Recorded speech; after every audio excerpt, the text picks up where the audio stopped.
Have you ever noticed a brutal, uncomfortable truth about life? The employee who stays late every single night fixing everyone else's mistakes is rarely the one who gets promoted. They get used. The partner who loves the hardest, who sends the long paragraphs, who is always there to listen. They are the one who gets taken for granted. And the friend who is always available, who drops everything to meet up, they are the first one people feel comfortable canceling on. It feels unfair. It feels like the universe is punishing you for being a good person. You think, if I just give more, eventually they will see my value. But they won't, because the world is not broken. It is simply obeying a hidden law of human physics that you were never taught. Power does not flow to those who care the most. Power flows to those who care the least. This is the principle of least interest. While you are busy trying to earn respect through effort, loyalty, and availability, the person across from you is winning the social game simply by doing nothing. You are playing the game of merit. They are playing the game of leverage. In the next 8 minutes, I'm going to show you why your niceness is actually a signal of low status.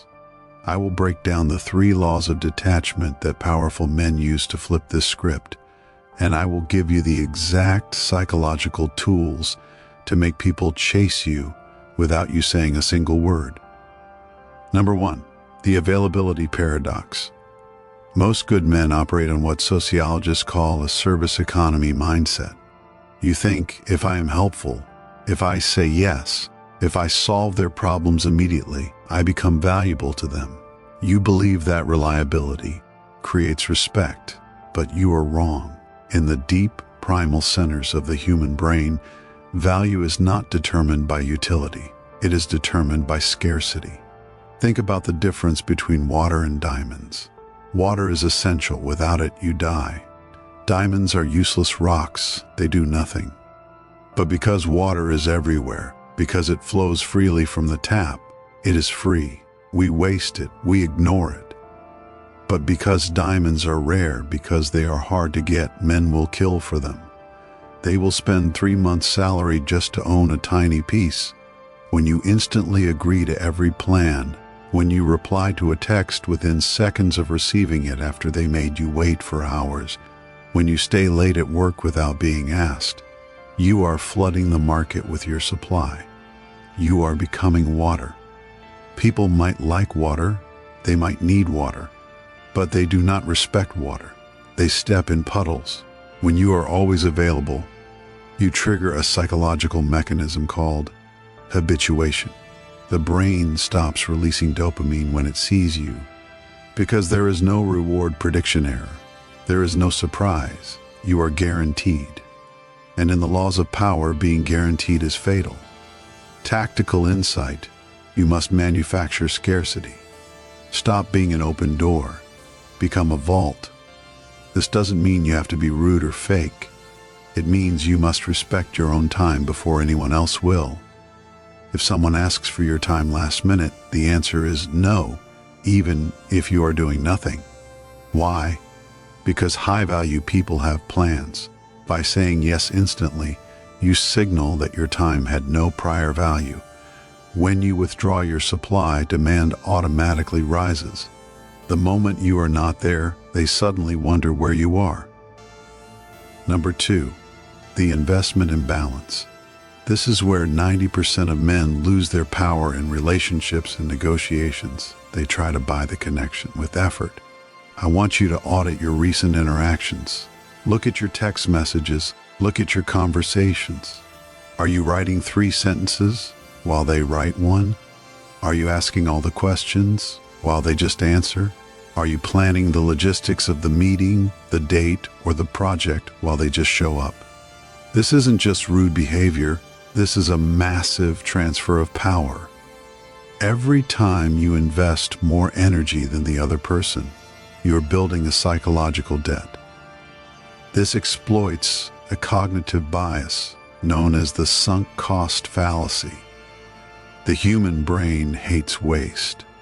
The more effort, time, and emotion you pour into a person, the more your brain tries to convince you that they are worth it, just to justify the energy you already spent. You become trapped by your own investment. You can't walk away because you've put too much in. Meanwhile, look at it from their perspective. They have invested nothing. They have zero skin in the game. Because they have put in no effort, they feel no attachment. They are light. They are free. And because they are free, they can dictate the terms of the relationship. They can pull away, and you will panic. This is why the person who loves less holds the control, not because they are evil, but because they are not weighed down by the fear of losing an investment. Tactical insight. Adopt the mirror strategy.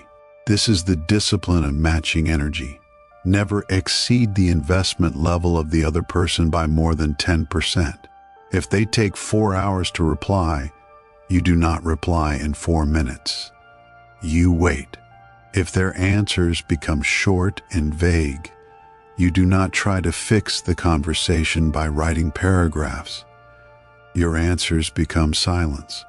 If they stop asking questions, you stop offering information. Do not complain. Do not ask for more. Do not say, "Why are you being distant?" Simply mirror their energy. This forces a crisis. By removing your overinvestment, you create a vacuum, a void. Human nature hates a vacuum. Either they must step up to fill that void and start investing in you, or the interaction dies. And if it dies, good. You have just saved yourself months of wasted energy feeding a dead dynamic. You win either way. Number 3, the walk-away leverage. This is the ultimate weapon, the nuclear option of social dynamics.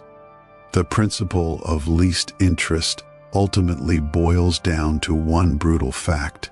The person most willing to walk away controls the negotiation. Think of a salary negotiation. Who wins? The guy who desperately needs the job to pay his rent? He is sweating. He is talking too much. He accepts the first offer because he is terrified of losing the opportunity. Or the guy who has 3 other offers, plenty of savings, and is checking his watch because he has a lunch reservation? The second guy wins every time. Not because he is more qualified, but because he does not need the deal. The moment people sense you need them, whether it's a boss, a romantic interest, or a friend, they own you. They can cancel plans. They can disrespect your boundaries. They can lowball your value. Why? Because they smell your fear. They know you aren't going anywhere. Humans are driven by loss aversion. Psychologically, we fear losing something 2 times more than we enjoy gaining something. When you are all in, when you are 100% committed, no matter how they treat you, you pose no threat of loss. You are safe. You are boring. But when you are detached, you are dangerous. You signal that you are capable of burning the bridge. You signal that your presence is conditional. This uncertainty creates anxiety in them. And strangely, in the dark corners of psychology, that anxiety breeds attraction and respect. Tactical insight. You must train yourself to be comfortable with 0. Before any high-stakes interaction, you must mentally accept the worst-case scenario. Tell yourself, I am okay if this ends today. I am okay if I don't get the job. I am okay if she walks away. This is not pessimism. This is armor. When you are not afraid of the end, you speak the truth.